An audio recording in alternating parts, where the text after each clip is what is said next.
grab a cup of coffee, tea, Milo, or hot cocoa, and let the book of Deuteronomy begin. This book records the words that Moses spoke to all the people of Israel while they were in the wilderness east of the Jordan River. They were camped in the Jordan Valley near Suf, between Paran on one side and Tophel, Laban, Hezroth, and Dibzahab on the other. Normally, it takes only 11 days to travel from Mount Sinai to Kadesh Barnea, going by way of Mount Sur. But 40 years after the Israelites left Mount Sinai on a day in midwinter, Moses gave these speeches to the Israelites, telling them everything the Lord had commanded him to say.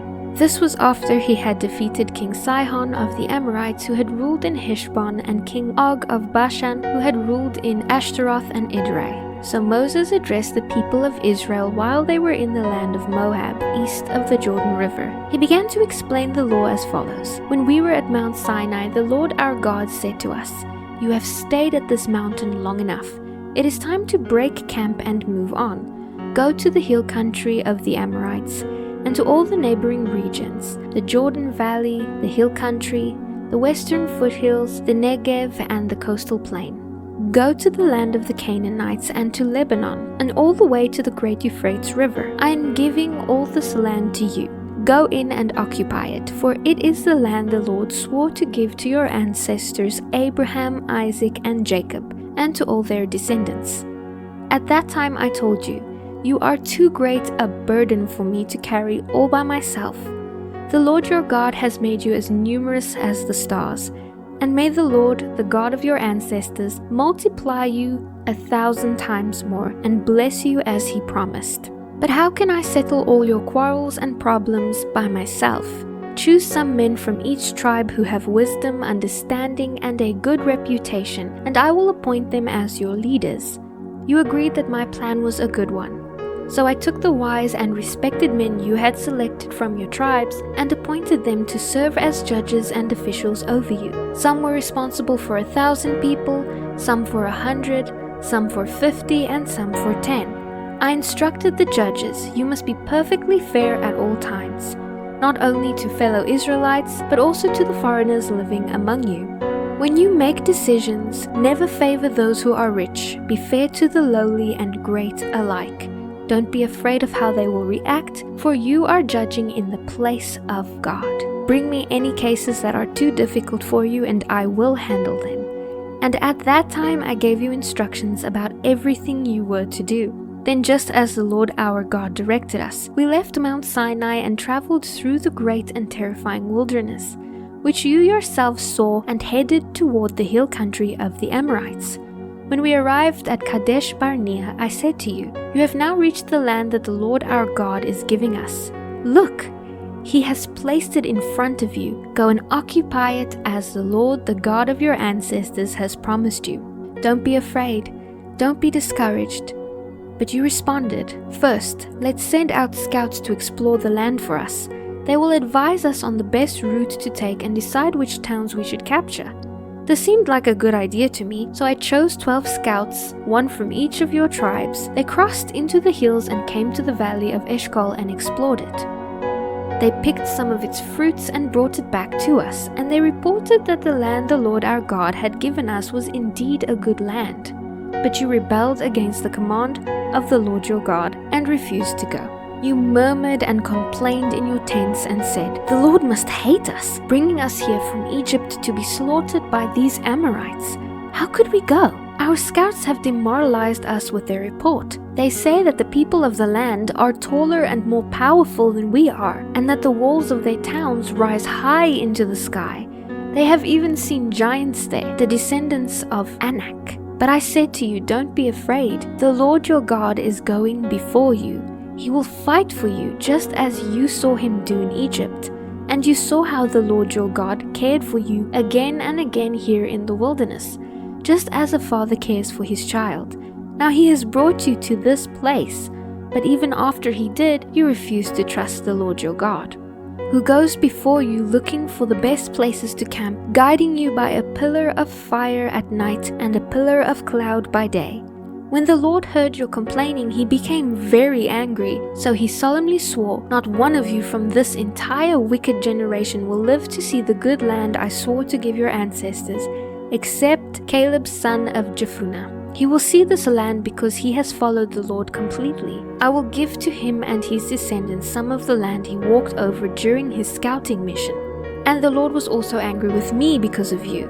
He said to me, "You will never enter the promised land. Instead, your assistant Joshua son of Nun will lead the people into the land. Encourage him as he prepares to enter it. I will give the land to your innocent children. You were afraid they would be captured, but they will be the ones who occupy it. As for you, turn around now and go on back through the wilderness toward the Red Sea." Then you confessed, "We have sinned against the Lord. We will go into the land and fight for it, as the Lord our God has told us." So your men strapped on their weapons, thinking it would be easy to conquer the hill country. But the Lord said to me, "Tell them not to attack, for I will not go with them. If they do, they will be crushed by their enemies. This is what I told you, but you would not listen. Instead, you again rebelled against the Lord's command and arrogantly went into the hill country to fight. But the Amorites who lived there came out against you like a swarm of bees. They chased and battered you all the way from Sur to Hormah. Then you returned and wept before the Lord, but he refused to listen. So you stayed there at Kadesh for a long time. Then we turned around and set out across the wilderness toward the Red Sea, just as the Lord had instructed me, and we wandered around Mount Sinai for a long time. Then at last the Lord said to me, "You have been wandering around in the hill country long enough. Turn northward, give these orders to the people. You will be passing through the country belonging to your relatives and Edomites, the descendants of Esau, who live in Seir. The Edomites will feel threatened, so be careful. Don't bother them, for I have given them all the hill country around Mount Sinai as their property, and I will not give you any of their land. Pay them for whatever food or water you use. The Lord your God has blessed everything you have done and has watched your every step through this great wilderness. During these 40 years, the Lord your God has been with you and provided for your every need so that you lack nothing." So we went past our relatives, the descendants of Esau, who live in Seir, and avoided the road through the Arabah valley. Then, as we traveled northward along the desert route through Moab, the Lord warned us, "Do not bother the Moabites, the descendants of Lot, or start a war with them. I have given them Ar as their property, and I will not give you any of their land." A numerous and powerful race of giants called the Emites had once lived in the area of Ar. They were as tall as the Anakites, another race of giants. Both the Emites and the Anakites are often referred to as the Rephites, but the Moabites called them Emites. In earlier times, the Horites had lived at Mount Sinai, but they were driven out and displaced by the descendants of Esau. In a similar way, the peoples in Canaan were driven from the land that the Lord had assigned to Israel. Moses continued, "Then the Lord told us to cross Zered Brook, and we did." So 38 years passed from the time we first arrived at Kadesh Barnea until we finally crossed Zered Brook. For the Lord had vowed that this could not happen until all the men old enough to fight in battle had died in the wilderness. The Lord had lifted his hand against them until all of them had finally died.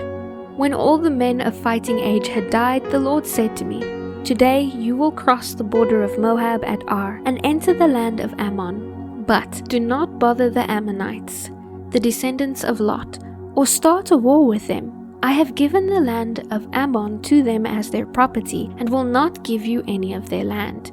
The area too was once considered the land of Rephites, though the Ammonites referred to them as Zamzumites. They were a numerous and powerful race as tall as the Anakites, but the Lord destroyed them so the Ammonites could occupy their land. He had similarly helped the descendants of Esau at Mount Seir, for he destroyed the Horites so they could settle there in their place. The descendants of Esau live there to this day. A similar thing happened when the Kepharites invaded and destroyed the Avites, who had lived in the villages in the area of Gaza. Moses continued, Then the Lord said, "Now cross the Arnon Gorge. Look, I will help you defeat Sihon and the Amorite king of Heshbon, and I will give you this land. Attack him and begin to occupy the land. Beginning today, I will make all people throughout the earth terrified of you. When they hear reports about you, they will tremble with dread and fear." Then from the wilderness of Kedemoth, I sent ambassadors to King Sihon of Heshbon with this proposal of peace. "Let us pass through your land. We will stay on the main road and won't turn off into the fields on either side. We will pay for every bite of food we eat and all the water we drink. All we want is permission to pass through your land." The descendants of Esau at Mount Seir allowed us to go through their country, and so did the Moabites, who live in Ar. "Let us pass through until we cross the Jordan into the land the Lord our God has given us." But King Sihon refused to allow you to pass through, because the Lord your God made Sihon stubborn and defiant, so he could help you defeat them as he has now done. Then the Lord said to me, "Look, I have begun to hand King Sihon and his land over to you. Begin now to conquer and occupy his land." Then King Sihon declared war on us and mobilized his forces at Jahaz. But the Lord our God handed him over to us, and we crushed him, his sons and all his people. We conquered all his towns and we destroyed everyone, men, women, and children. Not a single person was spared.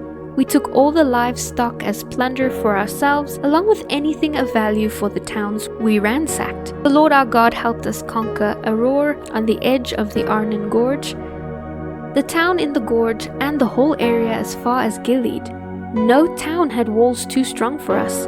However, we stayed away from the Ammonites along the Jabbok River and the towns in the hill country, all the places the Lord our God had commanded us to leave alone.